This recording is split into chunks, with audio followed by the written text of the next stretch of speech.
Mah ya pemirsa, dan gak sedikit juga ya Kak Bekti di Indonesia atau orang-orang yang punya penyakit mah. Nah, tapi ada lagi nih selain mah namanya GERD. Apa bedanya mah sama GERD ya? Betul. Karena perlu diwaspadai juga ya tentunya. Nah hari ini kita akan membahasnya bersama dengan Profesor Dr. Arif Fahrial, spesialis penyakit dalam. Selamat pagi dokter.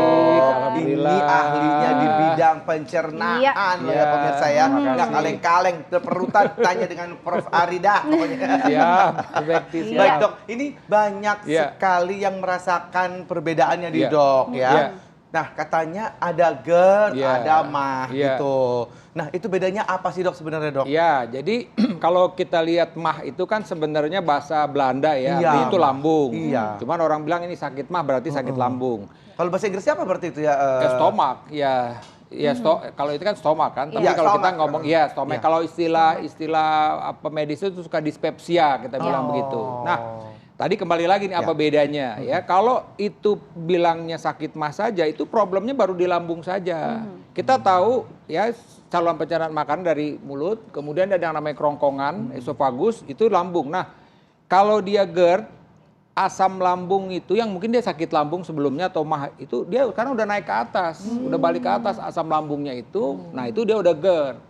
Nah, kalau dia udah balik karena kita bilang gastroesophageal reflux disease, penyakit akibat naiknya isi lambung ke atas gitu. Naiknya serem juga kayak bisa naik begitu ya dok ya. Itu bedanya itu jelas sudah Mas Bekti ya. Jadi kalau cuma baru jelas masih banyak dok. Iya maksud saya kalau cuma di lambung saja itu oke sakit mah, kalau udah naik ke atas itu yang kita bilang GERD. Udah naik ke atas itu berasa sampai di sini gitu ya dok. Iya naik ke atas. Kadang-kadang pasien tanya berarti kelanjutan. Ya boleh juga kita bilang begitu bahwa sakit lambungnya itu lama-lama sekarang akhirnya jadi GERD itu pasiennya gitu. Tapi bisa dua penyakit. Saya bisa membuat diagnosis dia punya GERD tapi mungkin dia punya sakit mah juga. Iya, jadi bisa berbarengan juga ya bisa dokter berbarengan. Nah ini ada fakta atau mitos yang beredar nih di masyarakat yang terkait ya ini gejala GERD. Karena katanya ini hampir sama dengan serangan jantung. Dokter ini fakta atau mitos dok? Iya, jadi kita bilang ini fakta.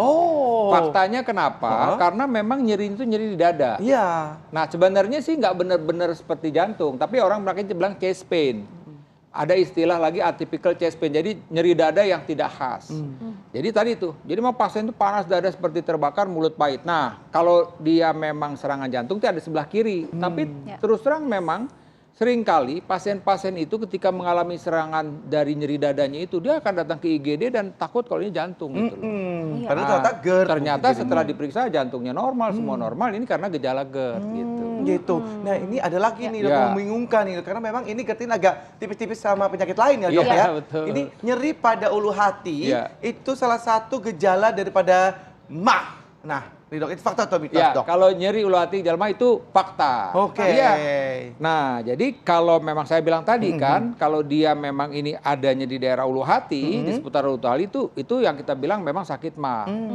Tapi kalau dia ini pasien ini yang saya bilang tadi, dia tidak ada nyeri ulu hati, tidak mual, dia panas dada terbakar. Nah, itu cuma GERD aja itu pasiennya itu.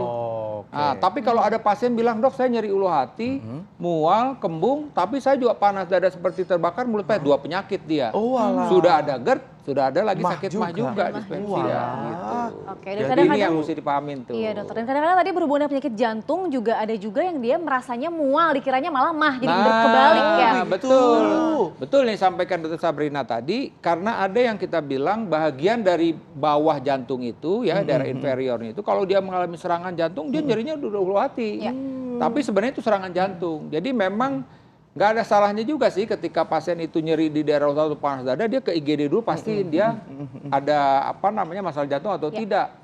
Tapi kalau ini jarak seminggu bolak-baliknya hati-hati, jangan-jangan itu sebenarnya udah GERD, jantungnya normal gitu. Jadi nggak usah takut lagi. Kalau kesempatan pertama oke lah takut, tapi berikutnya setelah dicek semuanya oke, jantungnya udah nih karena GERD-nya gitu loh. Iya betul, jadi agak membingungkan juga ya dok ya, karena tadi juga gejalanya juga mirip-mirip penyakit lain ya. Tumpang tindih. Ini ada juga yang mirip lagi dengan GERD nih katanya dokter. GERD dan mah ini dapat memicu sesak nafas dokter.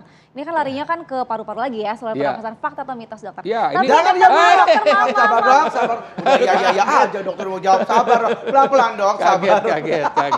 Orang biar pada nungguin. Itu kaget gitu bisa stres naik asam lambung.